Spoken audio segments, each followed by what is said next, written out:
Alhamdulillah nahmaduhu wa nasta'inuhu wa nastaghfiruh wa na'udzu billahi min shururi anfusina min sayyi'atina man yahdihillahu fala mudilla lahu wa man yudlil fala hadiya lahu. Asyhadu an la ilaha illallah wa asyhadu anna Muhammadan abduhu wa rasuluhu la nabiyya ba'dah.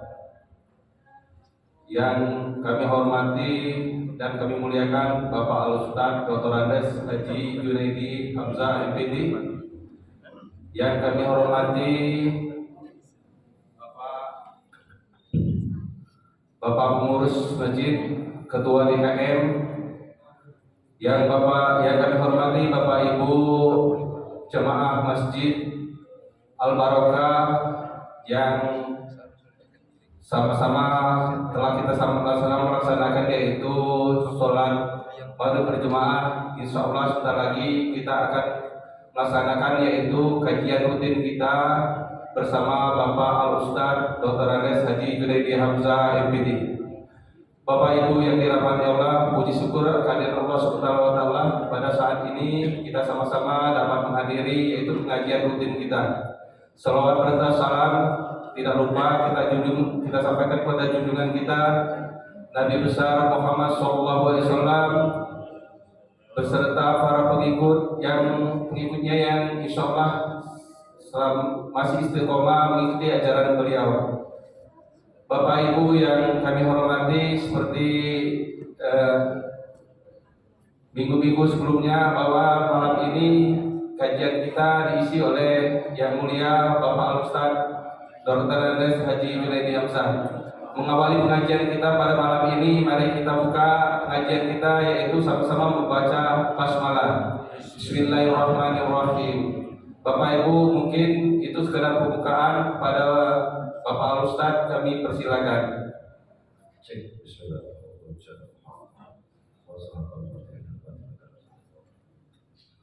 Bismillahirrahmanirrahim. Assalamualaikum warahmatullahi wabarakatuh.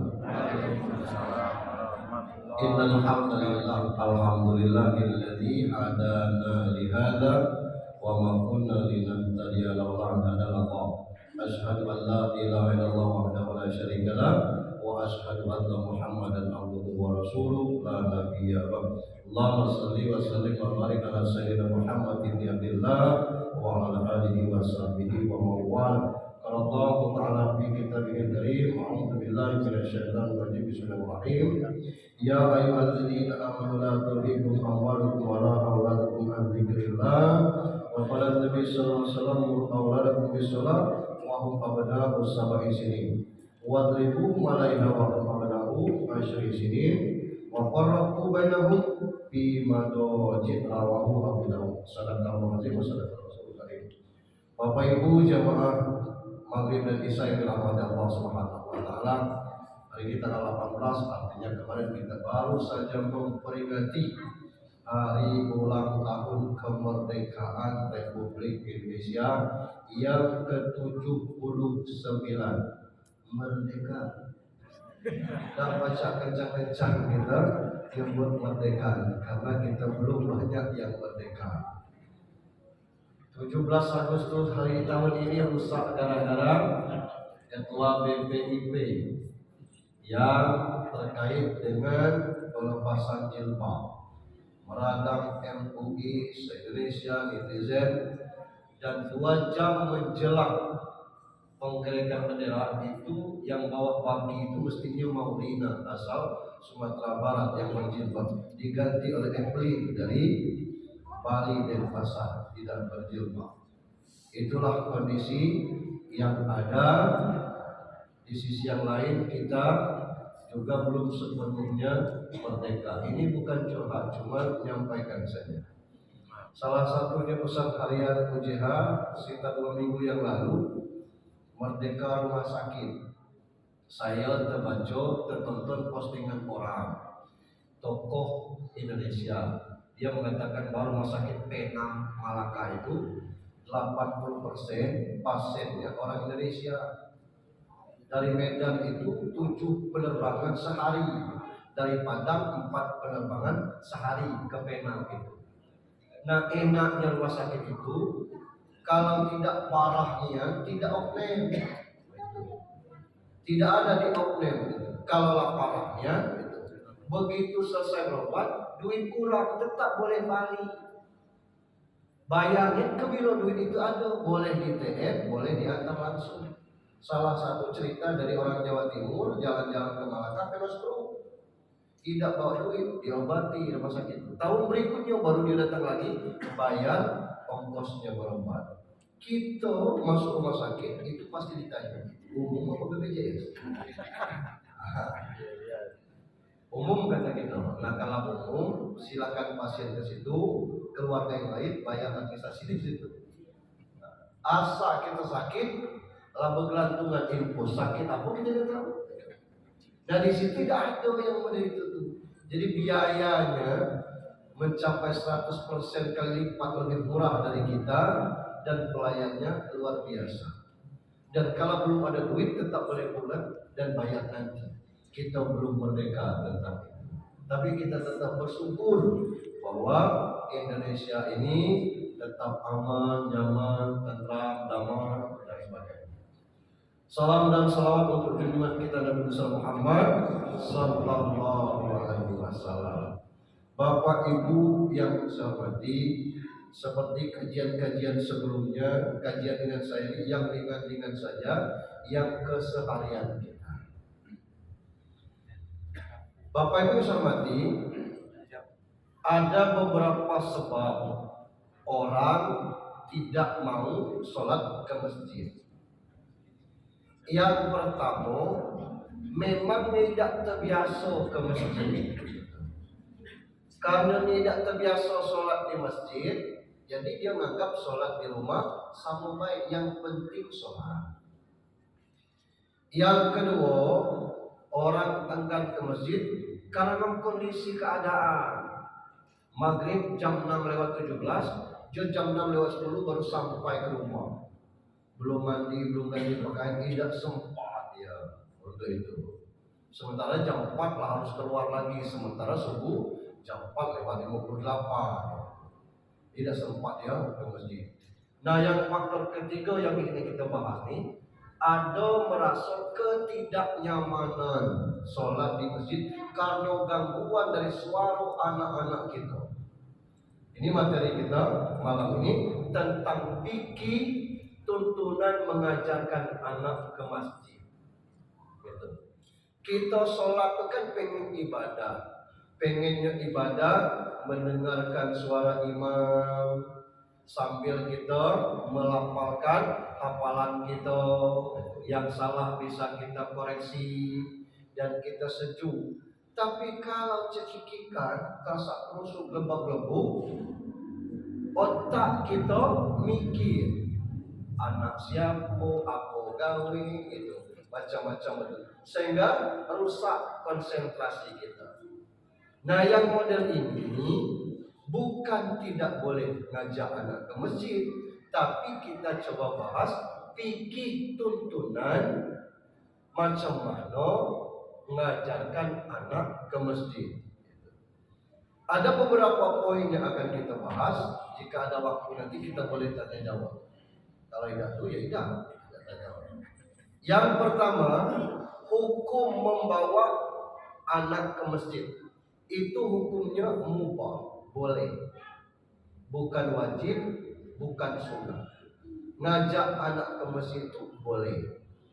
Dasar hukumnya, waktu Rasul sedang khutbah itu bukan khutbah Jumat, ceramah lah di atas itu. Cucunya Hasan dan Husain datang, itu karena masih kecil, jatuh-jatuhlah dia di lantai masjid itu. Rasul turun dari mimbar itu ngambil cucunya. Dia ngomong, anak-anak adalah fitnah, ujian. Saya kalau nengok cucu ini agak geli-geli hati saya. Dia ajak cucunya ke atas, dia lanjutkan pengajiannya. Nah, ini dasar hukum bahwa ngajak anak ke masjid itu hukumnya boleh. Itu yang pertama.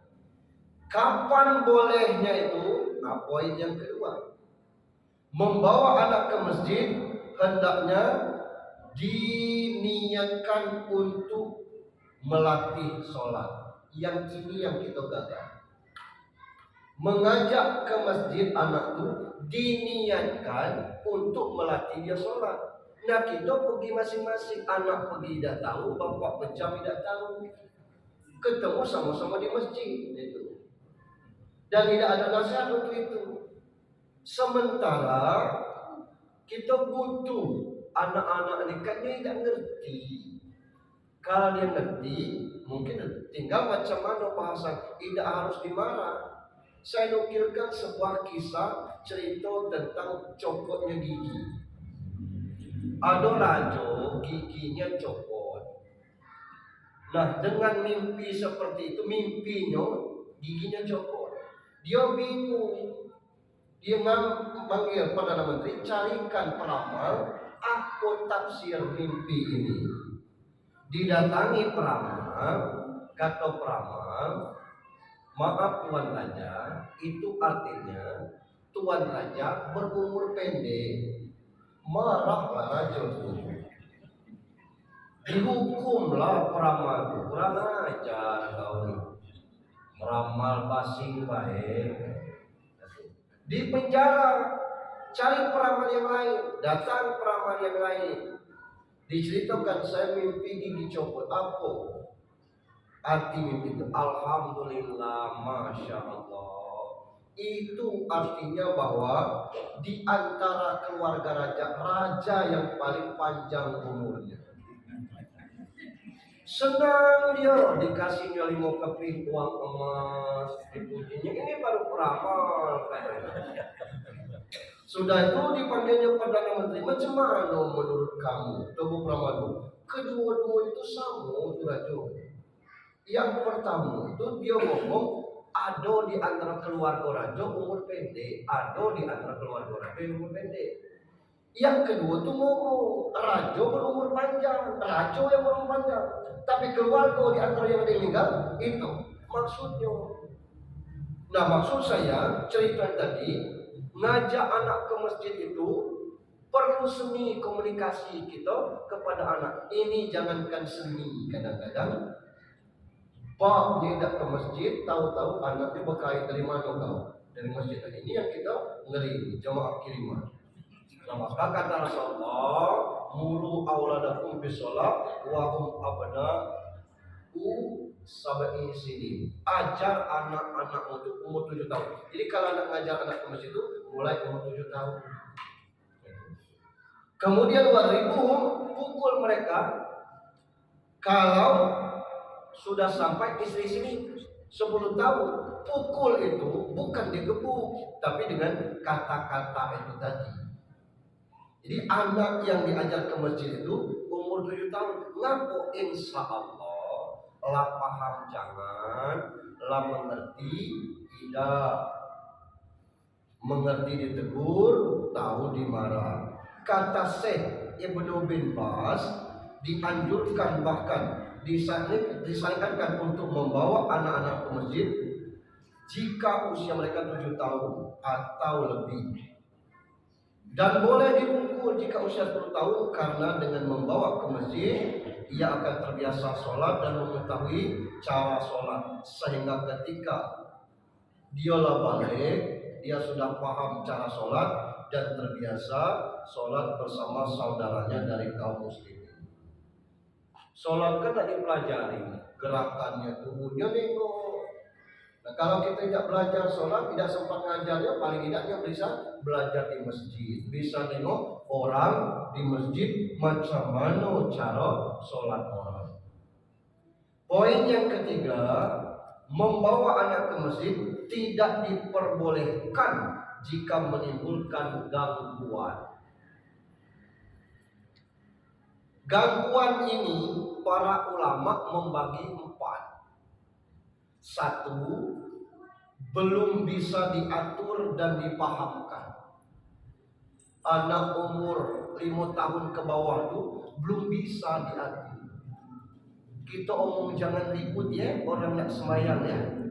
Nah, rapi-rapi ya. Iya, kata Allahu Akbar. Itu buktinya ngobrol. Itu. Jangan ribut, kecil Pak Imam tadi. Oh tidak, itu tadi jangan. Sampai rukunya ngobrol itu. Karena belum bisa dipahamkan. Yang kedua, melakukan al-abas. Abas itu main-main ketika sholat. Apa lari-lari? Ada kadang orang yang bawa anak umur 3 tahun ke masjid, dia berkeliling di depan sholat. Ya Allah, kata kita, anak siapa ini? Kelilingnya sampai sholat selesai. Nah melesetnya itu kita tidak berani saling tegur karena kita segan, tidak tegurnya. Pas ditegur, kita kecek, ngapa dilepas bayi cucunya? Namanya anak kecil, namanya anak tua, tidak jelas iyalah. Masa ada orang tua keliling, kita tempat kan? Itu kondisi. Nah, selesai itu segan ada. Jadi kita tahan hati ya untuk yang itu. Yang ketiga, bersuara dan menimbulkan kebisingan, khususnya hari Jumat. Saya sebelum ini khutbah Jumat itu pakai poin 1, poin 2, poin 3, poin 3. Sejak dari masjid ke masjid ini tidak berani lagi poin. Ada yang masjid yang ribut inyoan. Jadi hilang konsepnya. Maka kita pakai seperti ini. Tinggal kita baca baik. Ada pengurus masjid itu yang 180 derajat ke belakang. No, nengok. Anak-anak macam mana? Kadang-kadang terganjal pula. Ada hadis yang mengatakan jangan kamu mengatakan diam. Pakot lawat itu. Maka sia-sia bagi kamu Jumat kamu itu pula kendalanya. Ribut yang itu bisi. Kita tidak menikmati. Maka ada sebagian orang yang tidak mau ke masjid alasannya bising nian, katanya kan, tidak nyaman, katanya tidak khusyuk. Sebenarnya betul kata dia tuh, karena bising tersebut rame suara anak-anak gitu. Apalagi kalau kita tarawih, kalau sholat sunat taruhlah, tapi kalau sholat wajib kadang-kadang kita butuh untuk memang ketenangan untuk itu. Yang keempat, terlalu kecil, semisal masih balita di bawah 5 tahun, memang tidak ngerti sebagai macam mana Pak Ustadz kalau itu tidak ada tempat nitipnya, itu namanya darurat. Dalam hal darurat, Syekh Ibnu Utsaimin mengatakan jika anak-anak tersebut baru berusia 4 tahun atau kurang, mereka tidak bisa sholat dengan baik, maka hendaklah jangan dibawa ke masjid kecuali darurat. Kita tidak dalam perjalanan balik kemana misalnya, ditinggalkan di mobil, ngeri kita anak nih, kita bawa ke masjid itu namanya darurat. Atau orang rumah dinas luar, atau baliknya habis isya, kita biasa sholat di masjid, kita bawa anak tuh ke masjid, itu namanya darurat. Nak ditinggal di rumah dan kawannya, itu darurat namanya. Boleh. Adapun anak-anak yang di bawah 7 tahun, mereka lebih utama tidak dibawa ke masjid karena mereka belum bisa mengganggu, karena mereka bisa mengganggu jamaah dan membuat kebisingan terhadap jamaah serta main-main. Lebih utama tidak membawa ke masjid karena mereka pun belum disyariatkan ke masjid. Kapan disyariatkan ke masjid? Umur 7 tahun. Kullu mauludin yuladu alal fitrah. Tiap-tiap anak yang kecil itu anak yang baru lahir itu fitrah. Hatta yakraba'an lisan, sampai lisannya pasti berbicara. Lisan pasti berbicara itu batas balik. Ada hadis yang kedua, rufi'al qalam an salas, diangkat pena Allah atas 3 orang. Anis sabi hatta yablugh, anak kecil sampai balik. Jadi anak kecil yang belum balik ini tidak ada dosanya. Dia ke masjid tidak ada pahala bagi dia, tidak ada dosa bagi dia. Tapi kalau pandai orang tuanya mengasuh anak tersebut, insya Allah anak tersebut mendatangkan pahala kepada orang tuanya. Kita jangankan untuk masalah mengantar anak ke masjid, bawa anak ke masjid. Urusan ngantar anak sekolah, kadang-kadang kita tidak tahu tanggung jawab siapa. Saya tanya ke ibu-ibu, ngantar anak sekolah itu tanggung jawab siapa, Bu? Bapak apa Ibu? Tanggung jawab ibu-ibu, tanggung jawab bapaknya ngantar anaknya sampai wakil presiden. Yang keempat, ketika anak-anak belum layak dibawa ke masjid, silahkan ajarkan sholat di rumah. Jika anak-anak teriak-teriak di masjid atau banyak bergerak yang membuat bisik orang-orang yang sholat, maka tidak halal. Tidak halal ini rasulku halal bagi para walinya untuk membawa mereka ke masjid. Jika ini terjadi, maka mereka para wali diperintahkan untuk mengeluarkan anak-anak mereka dari masjid dengan membatalkan sholat dan menyerahkan anak-anak mereka kepada ibunya untuk sholat di rumah bersama ibunya, dan wanita lebih utama sholat di rumah kalau masih banyak tanggung jawab. Itu bukan kata saya, kata Syekh Ibnu Utsaimin dalam Majmu' Fatawa Warasail. Jika anak umur 7 tahun itu, misal saya bawa cucu saya, Adam nama cucu saya, umur 5 tahun misalnya. Begitu saya Allahu Akbar kata imam, saya dah jadi imam. Dia manggil, Dato, balik Dato. Aku harus keluar dari barisan. Karena ini mengganggu. Bukan aku aja, orang lain ganggu. Bawa antar ke neneknya di rumah. Dalam pendapat Ibnu Utsaimin dalam Majmu' Al-Fatawa Warasail. Itu tentang anak-anak. Macam mana kiat yang lainnya tuh? Yang poin kelima, jika membawa anak ke masjid, posisikan di sebelah Anda. Jadi kalau bawa anak ke masjid itu posisinya di sebelah kita.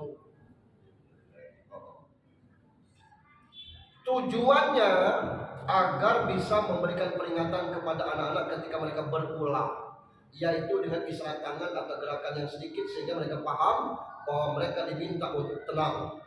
Gerakan negur anak, nyuil anak itu tidak membatalkan sholat.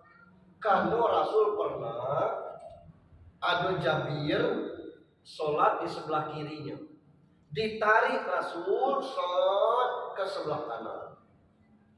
Sudah tuh orang datang lagi, Rasul suruh di sebelah belakang. Artinya Rasul bergerak ini tidak mengulang sholat awal.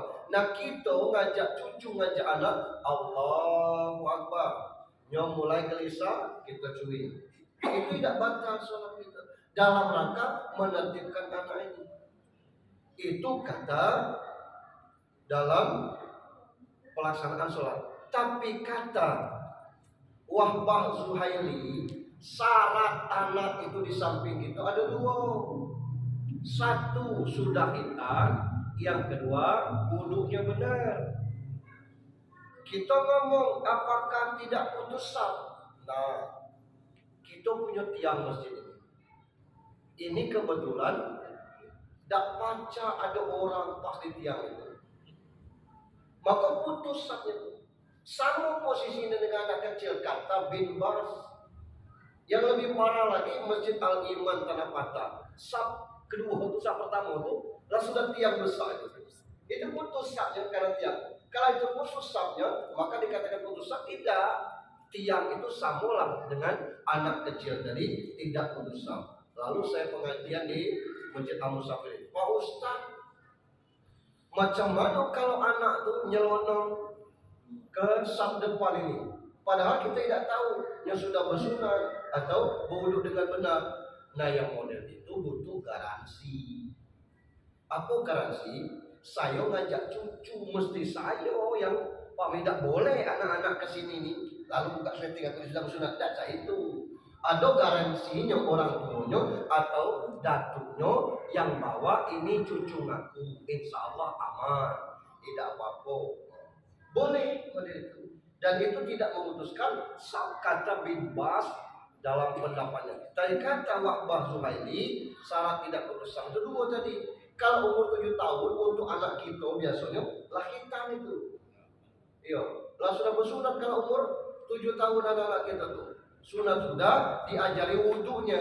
Nah dengan demikian dia di sela datuk atau di sela bapaknya itu tidak memutuskan sah dalam sholat 5 waktu. Ini ketentuan-ketentuan mengajak anak ke masjid, baik laki-laki maupun perempuan. Kenapa ini kita sampaikan? Karena kalau tidak disampaikan seperti ini, gangguan ini sampai kapan berhenti? Anak-anak masih pacak kita ulang. Saya dapat cerita yang baru dari pengasuh pondok pesantren Linggau itu yang tua-tua, baik kadang-kadang masih galak beribu. Ada kisah haji tua dengan haji baru balik. Jika ada yang pernah nonton itu. Apa kata haji yang baru balik kepada imam? Jangan baca bismillah.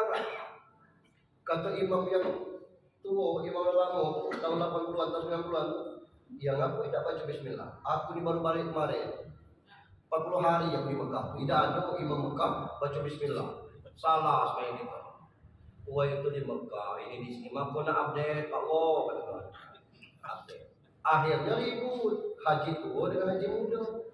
Yang di luar dengar, nanya, aku cerita sampai ini keluar ribut-ribut dari, haji tua kayak haji baru balik ribut. Apa kata yang di luar untung dia nggak tidak sembahyang masjid. Jadi yang tidak sembahyang itu beruntung dia. Karena kondisi seperti itu. Nah, anak-anak pun seperti itu kita.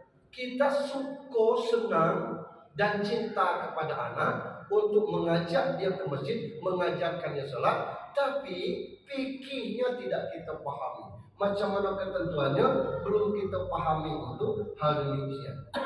Sehingga yang kita dapatkan bukan masalah pahala dari anak mengajak masjid, justru yang kita dapatkan adalah kecaman, cemoohan atau ngedumel bahasa Jawanya. Alang belum keribut anak-anak siapa. Itu akhirnya yang kita dapatkan karena ketidakpahaman. Sering juga saya sampaikan dalam kita ceramah ulang ini tentang buku kegiatan Ramadan. Sedikit pun tidak ada manfaatnya kata saya itu salah. Karena salah dalam pendistribusian buku tersebut. Kalau guru agamanya ngomong ini buku kegiatan Ramadan, boleh diisi kalau kalian sholat. Kalau tidak usah diisi. Ibu tidak akan marah. Yang penting kalian jujur lebih dari segala-galanya. Tidak usah diisi. Kalau kalian tidak tarawih, ibu tidak akan marah. Kosong melompongnya tidak apa-apa, tapi jujur, tidak masalah. Nah, anak ini kadang-kadang bawa buku ini tidak dapat bimbingan juga dari orang tua.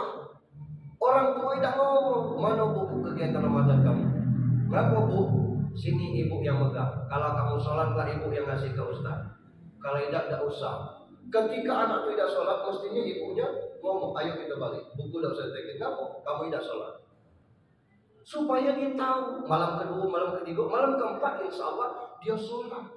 Nah yang kita tidak begitu tahu rame dan bunyinya. Selesai witir, berkeringat anak tuh minta tanda tangan.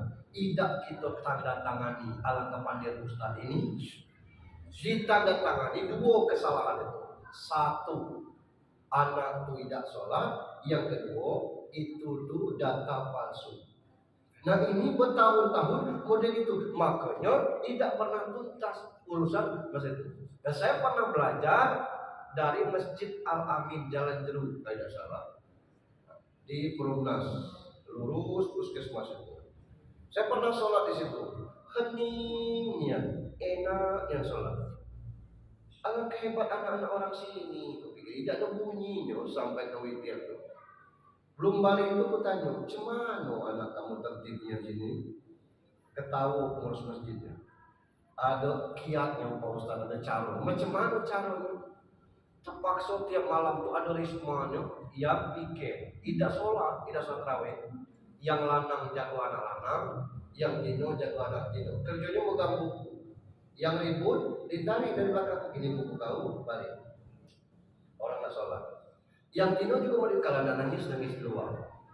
tertib ya. Aku coba di masjid kami Alif Lam Mim, ada hasilnya. Kita terangkan dulu sebelum itu kan, untuk seperti ini kita mau tarawih. Kalau nanti kita ribut, tidak akan kita terangkan. Ada yang piket nanti. Nah yang seperti ini mengantisipasi supaya tujuan kita tuh mengajarkan dia sholat. Sementara anak-anak tuh belum wajib sholat. Nah yang kita agak nyesek itu kadang-kadang lah SMP lah SD 6 kelas 5 kelas 6 biar ribut itu. Nah ini macam mana kita itu sebabnya tadi karena mereka belum mendapatkan pengarahan pengetahuan yang cukup untuk hal tersebut baik dari guru agama di sekolah maupun dari orang tuanya. Sebelum saya lanjutkan, ada yang perlu kita diskusikan? Tanya jawab. Bapak Ibu. Bapak Ibu, mungkin ada yang mau bertanya berkenaan dengan membawa anak ke masjid. Ada kira-kira? Ya, ada. Assalamualaikum warahmatullahi wabarakatuh. Waalaikumsalam. Yang kesulitannya ada Pak Ustaz. Ya.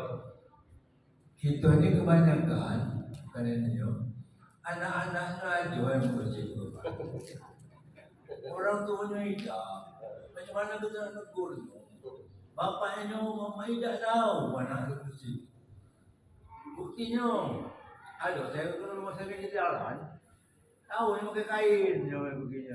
Tahunya hanya boncengan motor. Sampai ke masjid, balik. Nah, orang tua tidak tahu itu macam mana itu. Ya. Caranya kita negurnya, salah ini tegur sekali kita negurnya 10 kali jawab itu. Ya. Nah, bukan bukan. Yang nah itu ya. Jadi macam inilah yang banyak sulit kita. Ya. Waalaikumsalam warahmatullahi wabarakatuh. Segalanya ada caranya Pak Haji. Salah satunya kita singkirkan dulu sifat sedang kita. Pertama, misalnya materi-materi kultum itu kalau tidak pengurus nyusunnya mungkin bisa di request. Tolong materi malam pertama ini. Materi malam kedua. Biasanya malam pertama itu orang tuanya rajin. Kalau tidak juga tuh mungkin ada acara hari besar Islam. Kalau juga itu. Kalau tidak tuh tidak usah dijual lagi.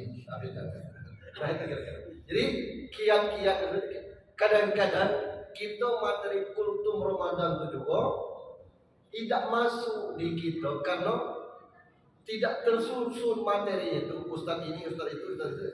Jadi apa yang materi kita butuhkan ada banyak kita request kepada ustaznya tolong sampaikan materi ini karena kita butuh untuk hal yang demikian. Tolong sampaikan materi ini kita butuh untuk hal demikian. Walaupun itu materi-materinya menurut kita kurang menarik. Kalau ada ketersinggungan tujuan kita baik, toh tidak ada maksud kita untuk mengatakan orang tua itu salah, tapi ini teknis cara pikir tuntunan macam mana anak tersebut. Kalau sudah kita ajarkan seperti itu, insya Allah adalah perubahan. Setidaknya orang tuanya juga segan terhadap sudah disampaikan di situ, masih juga ribut. Tahu kita anak kita, misalnya saya ngajak cucu saya, begitu saya sholat cucu saya ribut, itu tahu kita sholatnya. Sayangnya kadang-kadang habis sholat itu tidak diulas kepada anak itu. Anak kekencang soal tadi. Bapak itu tadi kata Pakcik, bapaknya macam nak ulas, bapaknya tidak datang. Anaknya baik, kebetulan diajak kawannya ke masjid. Dan insya Allah dalam acara-acara tertentu materi ini bisa di-request misalnya dalam hal masalah tarawih malam pertama malam kedua boleh kita minta bahan kepada Ustaz untuk menyampaikan ceramah seperti itu. Yang lain masih? Ya kan? Waalaikumsalam.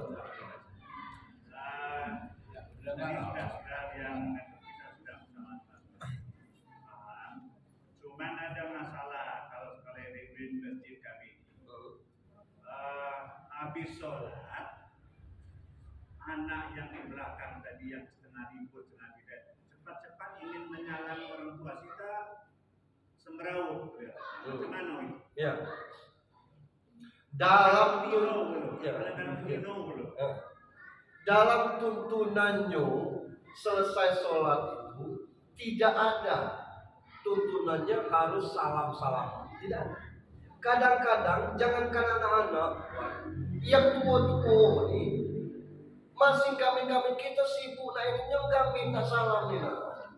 Yang ada ketentuan itu zikir dulu, wirid dulu, walaupun itu wirid pendek. Selesai itu, selesai berdoa, boleh salam-salaman. Makanya itu di kalangan Nahdiyin diterapkan selesai doa bersama, tegak imam di sini, sallallahu ala Muhammad, salam satu-satu itu. Atau setidaknya kita ini masjid kita tidak diatur demikian, setidaknya selesaikan dulu orang berzikir, beririt, baru kita salam. Ini tidak kita sibuk spekulasi.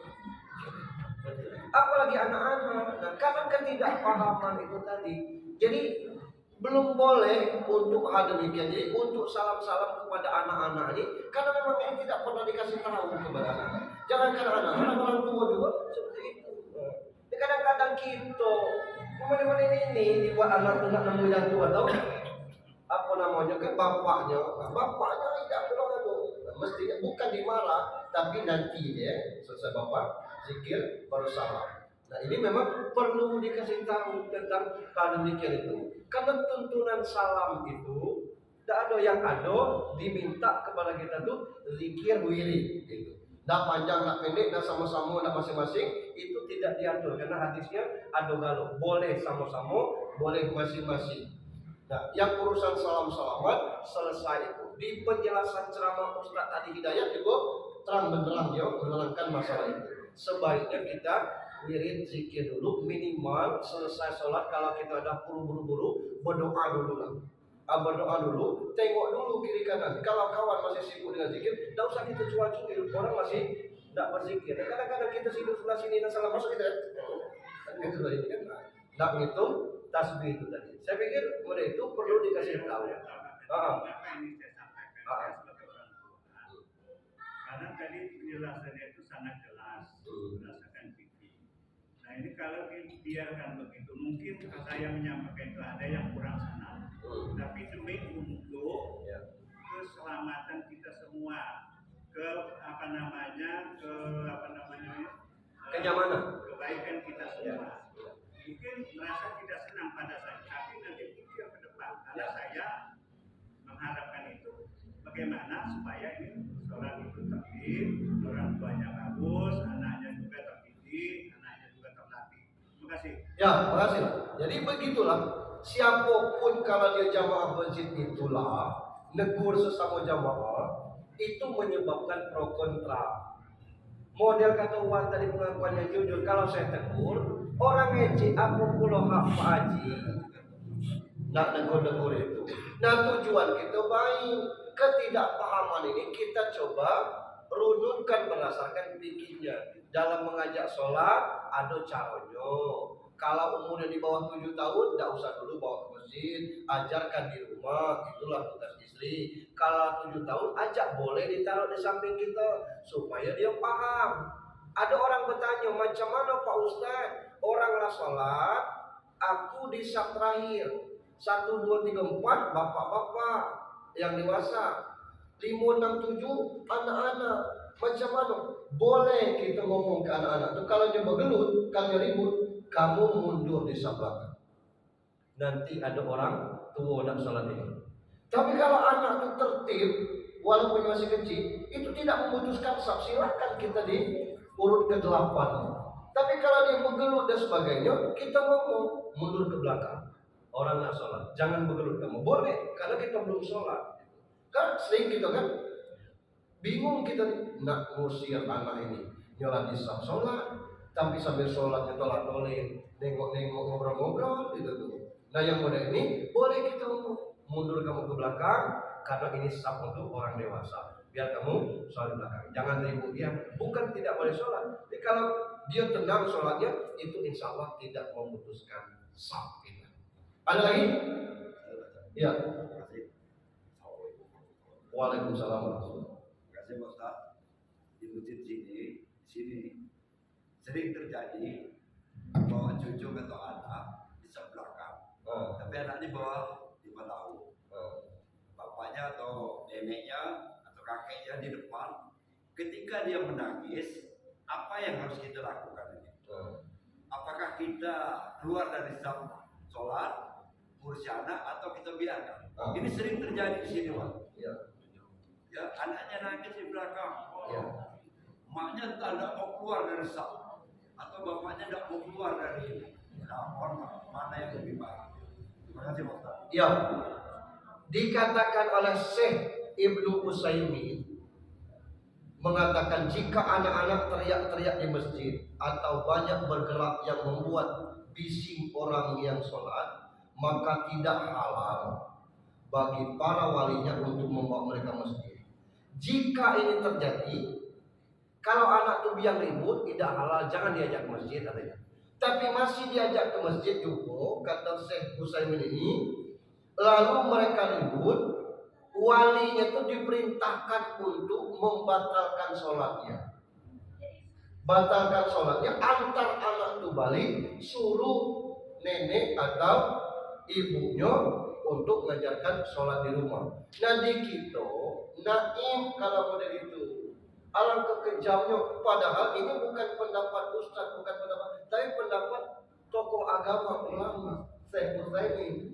Nah cuma kalau ini tidak mungkin kita praktekkan seperti itu. Untuk itu solusinya kita tuh butuh pengajaran aja. Anak tuh kalau berulang-ulang dikasih tahu ikut ke masjid, ya jangan ribut. Dengar suara kamu kelar, Asyik jangan ribut ya. Orang sekarang ini banyak niat hal perintahnya. Salah satu seminar mengatakan tidak boleh mengatakan jangan kepada anak, karena itu pendidikan yang tidak baik. Kata siapa? Mak bak kita dulu, aku masih kecil, banyak ni ancamannya. Jangan macam ini, jangan macam itu, jangan macam ini, jangan macam itu, jangan ke situ, jangan ke sini. Banyak. Buka Al-Quran. Tokoh yang paling sukses mendidik anak itu namanya Luqmanul Hakim. Luqmanul Hakim dalam ayat 12 surat Luqman mengatakan, ya bunayya la tusyrik billah. Wahai anakku sayang, jangan syirik. Al-Quran boleh mengatakan jangan. Nah kita kepada anak kita, kalau dengan bahasa lain, dia tidak ngerti kelak. Mengalihkan bahasa jangan dengan bahasa yang lain itu anak itu tidak paham. Maka kalau kita kan jangan kepada anak tersebut. Jadi kalau menurut Syekh Utsaimin, kita ngajak anak, kita saf depan, anak kita ribut, kita boleh membatalkan sholat. Dia nangis misalnya, karena kasihan orang yang tidak sholat itu terganggu. Orang yang tidak sholat itu terganggu karena orang seorang seperti itu. Cuman ini kita di Indonesia ini tidak sekejam seperti dalam posisi yang saya ceramahkan. Tetap kita ada rasa malu. Hanya saja maksud saya yang bersangkutan mesti mengerti macam mana etika mengajarkan anak cucu ke masjid supaya dia paham. Sebab ada orang yang memang susah konsentrasinya untuk sholat. Kadang-kadang pengen yang kita sholat yang nikmat begitu. Nah kalau ada suara-suara kelepuk-kelepuk gitu, gerbuk-gerbuk dia bergelut setinjuan, kata kita. Takut kita kena mato, kena apa, tertinju dado, model itu lah berbahaya. Itu bayangan kita ketika sedang sholat. Padahal itu tuh setan kalau kesempatannya ada, setannya masuk lewat hal demikian. Bapak Ibu yang saya hormati, nah, itu sekelumit tentang tuntunan macam mana etika kita mengajarkan anak ke masjid. Saya mohon maaf, bukan Wan Haji Ismail aja mungkin yang tidak disenangi. Saya menyampaikan materi ini belum tentu juga orang senang, tapi ini sedikit kita sampaikan supaya kita tahu fikih macam mana mengajarkan anak ke masjid. Mohon maaf bila kita wal hidayah. Assalamualaikum warahmatullahi wabarakatuh. Waalaikumsalam warahmatullahi wabarakatuh. Bapak Ibu yang dirahmati Allah, demikianlah kajian kita pada malam ini, yaitu berkenaan dengan membawa anak ke masjid.